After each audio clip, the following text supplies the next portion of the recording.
आज हम एक ऐसे विषय पर बात करने वाले हैं जो शायद बहुतों के लिए जाना पहचाना भी है और थोड़ा रहस्यमय भी। हमारे पास है श्री ललिता सहस्त्रनाम स्तोत्रम का एक श्लोक संख्या 59। अब देखिए, सहस्त्र नाम में देवी के 1000 नाम है, लेकिन ये एक श्लोक सिर्फ 6 नामों का एक समूह या अपने आप में एक साधना का पूरा रास्ता दिखाता है।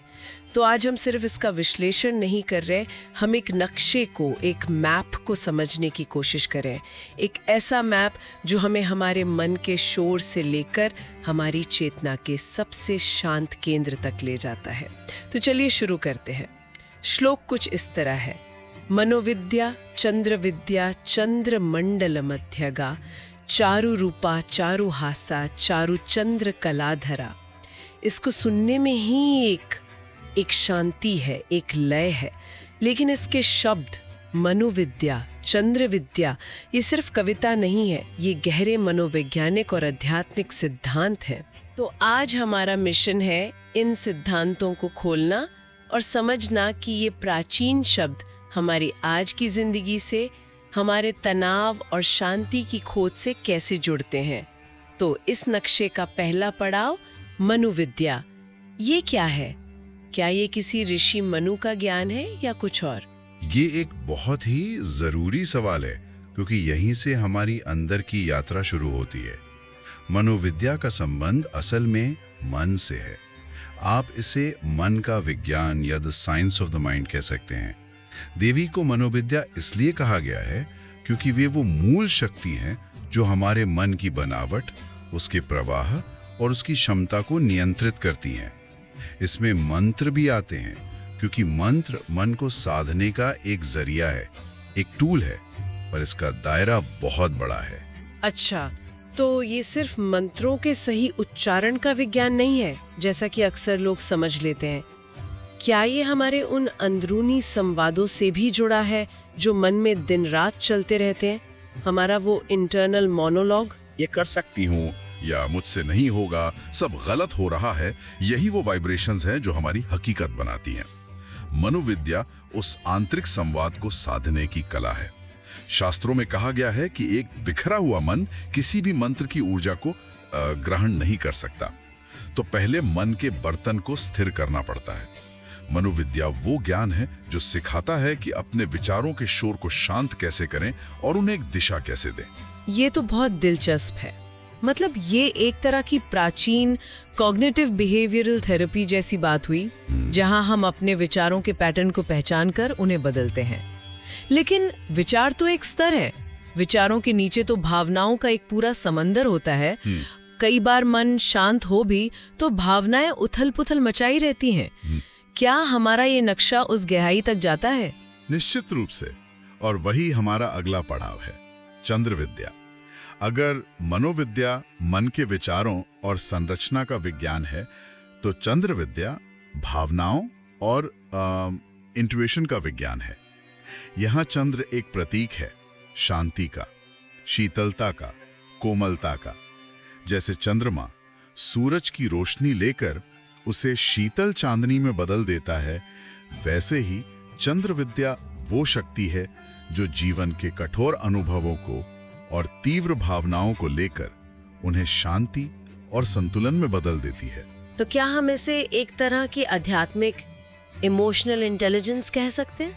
भावनाओं को समझना, उन्हें एक तरह से काबू करना और उन्हें एक सकारात्मक दिशा देना। ये बहुत अच्छा समकालीन शब्द है इसके लिए, आध्यात्मिक भावनात्मक बुद्धिमत्ता। ये भावनाओं को दबाने की बात नहीं करता, जो अक्सर लोग नियंत्रण से समझ लेते हैं। नहीं, ये उन्हें स्वीकार करने और समझने की विद्या है। जैसे समुद्र में ज्वार भाटा चंद्रमा के असर से उठता गिरता है, लेकिन गहरा समुद्र शांत रहता है, वैसे ही जीवन में भावनाएं आएंगी जाएंगी, लेकिन चंद्र विद्या का साधक अपने केंद्र में शांत रहता है। ये वो अंदर की ठंडक है जो हमें गुस्से, डर या बेचैनी की आग में जलने से बचाती है। तो हमारे नक्शे के हिसाब से पहले मन विद्या से विचारों को स्थिर किया, फिर चंद्र विद्या से अपनी भावनाओं को शांत किया। ये एक बहुत शक्तिशाली अवस्था लगती है। पर सवाल ये है कि इस शांति का स्रोत कहाँ है, इसका केंद्र कहाँ है? क्या ये हमें कहीं बाहर से मिलती है या इसका लंगर हमारे अंदर ही कहीं है?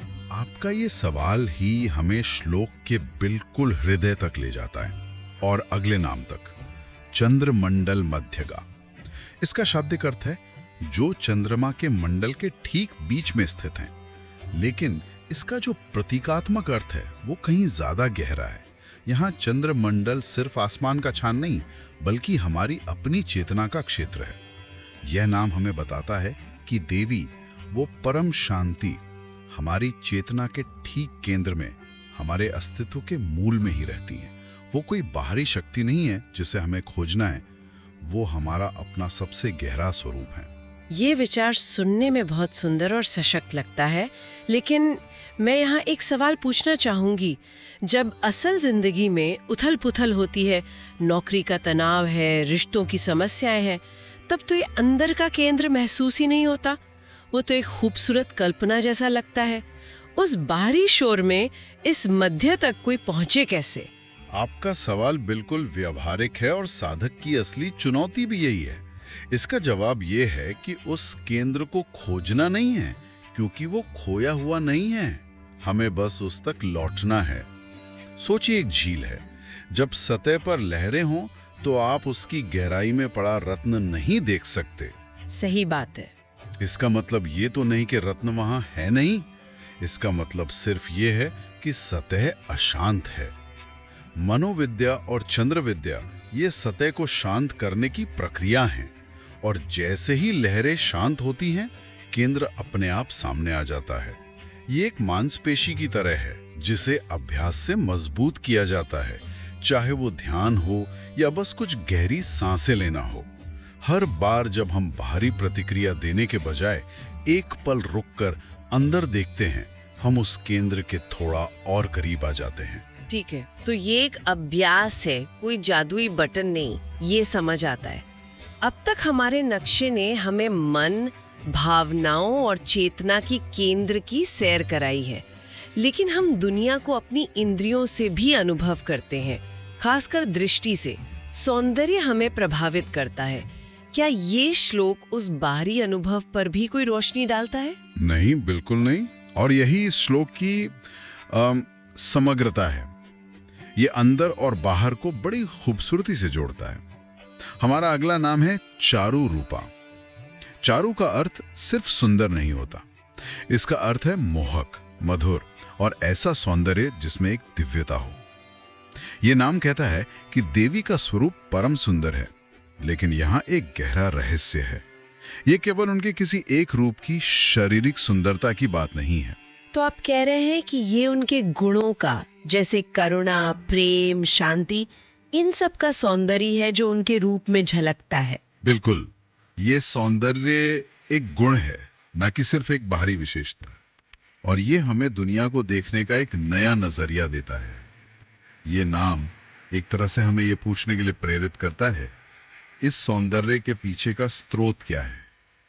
जब हम कोई सुंदर सूर्यास्त देखते हैं या एक फूल देखते हैं, तो ये सवाल उस अनुभव को एक सथाई प्रशंसा से गहरे संबंध में बदल देता है। हम उस चीज में सिर्फ सौंदर्य नहीं, बल्कि उस सौंदर्य के पीछे की दिव्य चेतना की एक झलक देखने लगते हैं। ये तो नजरिए को पूरी तरह बदल देता है। चीजों को ऑब्जेक्ट्स की तरह देखने के बजाय मैनिफेस्टेशंस की तरह देखना, ये बहुत गहरा है। लेकिन कभी-कभी जब कोई डरा हुआ होता है, तो उसे प्रेरणा से ज्यादा एक आश्वासन की जरूरत होती है, एक संकेत कि सब ठीक हो जाएगा। क्या हमारा नक्शा इस मानवीय जरूरत को भी संबोधित करता है? हाँ, और वो भी सबसे कोमल और दिल को छूने वाले तरीके से। अगला नाम है चारुहासा, जिनकी मुस्कान अत्यंत मधुर है। ये सिर्फ एक चेहरे का भाव नहीं है। देवी की मुस्कान को एक शक्ति माना गया है, एक ऐसी शक्ति जो भक्त के मन के अंधेरे को, डर और चिंताओं को एक पल में मिटा सकती है। ये एक मौन संवाद है, एक आश्वासन है जो शब्दों से परे है। हम सब ने ये महसूस किया है कि कैसे किसी अपने की एक सच्ची मुस्कान हमारा सारा बोझ हल्का कर देती है। इसके पीछे का मनोविज्ञान क्या है? एक मुस्कान में इतनी शक्ति क्यों होती है? और एक दिव्या मुस्कान का विचार इसे किस स्तर पर ले जाता है? देखिए, मनोवैज्ञानिक स्तर पर जब हम किसी को मुस्कुराते हुए देखते हैं तो हमारे मिरर न्यूरॉन्स सक्रिय हो जाते हैं। हम भी अंदर से वैसा ही महसूस करने लगते हैं। एक सच्ची मुस्कान हमें बताती है कि हम सुरक्षित हैं, हमें स्वीकार किया गया है। अब इसी अनुभव को ब्रह्मांडीय स्तर पर ले जाइए। चारुहासा का अर्थ है कि ये पूरा ब्रह्मांड, ये पूरी दिव्य चेतना आपको बिना शर्त स्वीकार करती है, आपकी गलतियों के बावजूद। ये मुस्कान कहती है, मैं हूं, चिंता मत करो। ये एक आध्यात्मिक हीलिंग है। ये उस गहरे अकेलेपन और डर को मिटाती है जो अक्सर हमारे अस्तित्व के मूल में होता है। एक ऐसी मुस्कान जो सुरक्षा का एहसास कराए, ये वाकई में बहुत ही आरामदायक विचार है। तो अब तक हमारे पास एक स्थिर मन है, शांत भावनाएं, एक आंतरिक केंद्र, हर चीज में सौंदर्य देखने की दृष्टि और एक दिव्य आश्वासन। ऐसा लगता है कि हम अपनी यात्रा के शिखर के करीब हैं। इस अनुभव को पूरा करने वाला अंतिम टुकड़ा क्या है? अंतिम टुकड़ा इन सभी अनुभवों का एकीकरण है जो अंतिम नाम में प्रकट होता है, चारुचंद्र कलाधरा। इसे समझने के लिए हमें इसे तोड़ना होगा। चारु यानी सुंदर, चंद्रकला यानी चंद्रमा का एक अंश, एक वर्धमान चांद, और धरा यानी धारण करने वाली। तो इसका अर्थ हुआ वह जो चंद्रमा की सबसे सुंदर कला को धारण करती है। ये अक्सर देवी देवताओं के चित्रों में उनके मस्तक पर दिखाया जाता है। इसका प्रतीकात्मक महत्व क्या है? ये सिर्फ एक गहना तो नहीं होगा? बिल्कुल नहीं, ये इस पूरी यात्रा का शिखर है। मस्तक जो है वो बुद्धि और उच्चतम चेतना का प्रतीक है, और चंद्रमा की कला यहाँ ज्ञान का प्रतीक है। लेकिन ये सूरज जैसा तेज जलाने वाला ज्ञान नहीं है। ये चंद्रमा की तरह शीतल सहज ज्ञान है, तर्क के साथ साथ अंतर ज्ञान का भी प्रतीक। तो चारों चंद्र कलाधरा का अर्थ है कि जब साधक अपनी यात्रा पूरी करता है तो उसकी बुद्धि में दिव्य ज्ञान का शीतल प्रकाश स्थापित हो जाता है। ये एक ऐसा संतुलन है जहां ज्ञान कठोर नहीं बल्कि करुणामय है, जहां शक्ति क्रूर नहीं बल्कि कोमल है। ये एक एकीकृत चेतना की अवस्था है। तो अगर हम अब पीछे मुड़कर अपने इस नक्शे को देखें तो ये एक बहुत ही तार्किक और सुंदर रास्ता है। ये मनोविद्या से मन के शोर को नियंत्रित करने से शुरू होता है, फिर चंद्र विद्या से भावनाओं के तूफान को शांत करता है, फिर चंद्रमंडल मध्यगा से हमें हमारे अटूट आंतरिक केंद्र में स्थापित करता है। वहां से चारों रूपा हमें बाहर की दुनिया में उसी दिव्यता का सौंदर्य दिखाती है। चारुहासा हमें उस दिव्यता से सुरक्षा का आश्वासन देती है, और अंत में चारु चंद्र कलाधरा उस सारे अनुभव को हमारे सिर पर ज्ञान के शांत ताज के रूप में स्थापित कर देती है। आपने इसका बिल्कुल सही सार प्रस्तुत किया है। ये श्लोक सिर्फ देवी का वर्णन नहीं है, ये चेतना के विकास का एक खाका है। इसका अंतिम संदेश यही है, एक स्थिर मन जिसमें शांत भावनाएं हों, जो अपने अचल आंतरिक केंद्र में निहित हो, जिसकी दृष्टि हर कण में दिव्य सौंदर्य देख सके, जिसके हृदय में ब्रह्मांड का अटूट आश्वासन हो, और जिसकी बुद्धि शीतल ज्ञान के प्रकाश से प्रकाशित हो। यही अवस्था देवी का साक्षात अनुभव है। और शायद सबसे शक्तिशाली बात यह है कि ये सब कुछ हमसे बाहर नहीं है। ये श्लोक हमें बताता है कि एक क्षमता मन को साधने की, भावनाओं को शांत करने की, सौंदर्य को पहचानने की हमारे अंदर पहले से मौजूद है। हमें बस उस नक्शे का अनुसरण करना है।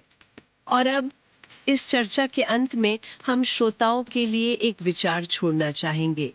यदि इस श्लोक में वर्णित शांति और सौंदर्य हमारे भीतर पहले से ही मौजूद है, तो आज के दिन में ऐसा कौन सा एक छोटा सा कदम उठाया जा सकता है, शायद 1 मिनट का मौन या बस एक गहरी सांस लेना, जिससे उस आंतरिक चंद्रमंडल के केंद्र के थोड़ा और करीब महसूस किया जा सके।